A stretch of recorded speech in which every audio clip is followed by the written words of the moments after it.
If you didn't know that Jim Crow wasn't just the name they made up for the laws, but actually the name of a character in a minstrel show. You know, minstrel shows, most popular form of entertainment in the 20th century, and they would all like wear blackface, you know, like rub tar and burnt cork and dressed up in ripped up rags. That's what Jim Crow was. But there was another character that was the counterpart to Jim Crow.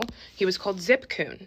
And basically, while Jim Crow was supposed to be the country folk who, you know, couldn't put a string of words together and all he could do was like dance and celebrate, Zip Coon was supposed to be the epitome of Black society, of the elites.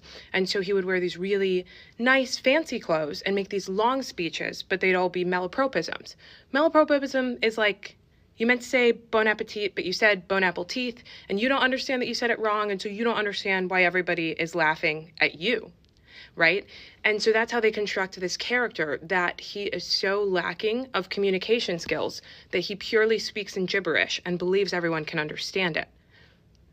That's so interesting as a myth to spread about a group of people that created their own dialect. AAVE, African American Vernacular English, Ebonics, African American English, whatever you want to call it, because you know what a spoken language would never be?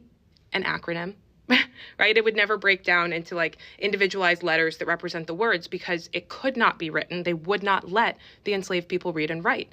And that is why they had to create such a covert language where you could speak to someone who the message was intended for and they would understand it, but somebody who the message wasn't intended for would not perceive anything you were saying. So then, of course, the white people took this and they said, oh, we don't get it, so they're not saying anything. Where else does Zip Coon show up? Well, everywhere, because his titular song, called Zip Coon, is the melody of Zippity-Doo-Dah-Day. It's also the melody of the ice cream truck song, but it's like not taken directly from Zip Coon. There was a little stopover point where, and I'm going to try and say it nice this time because my last video got banned.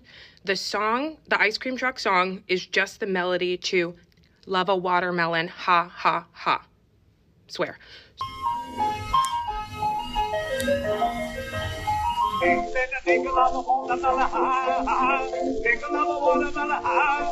So basically they take like the Zip Coon melody and they add all these racist words on top of it. Lyrics, that's what they're called. And so it might be like, not it might be, it is, hey, come get your ice cream. That's right, black man's ice cream, watermelon. So what was that song about? Why watermelon, right?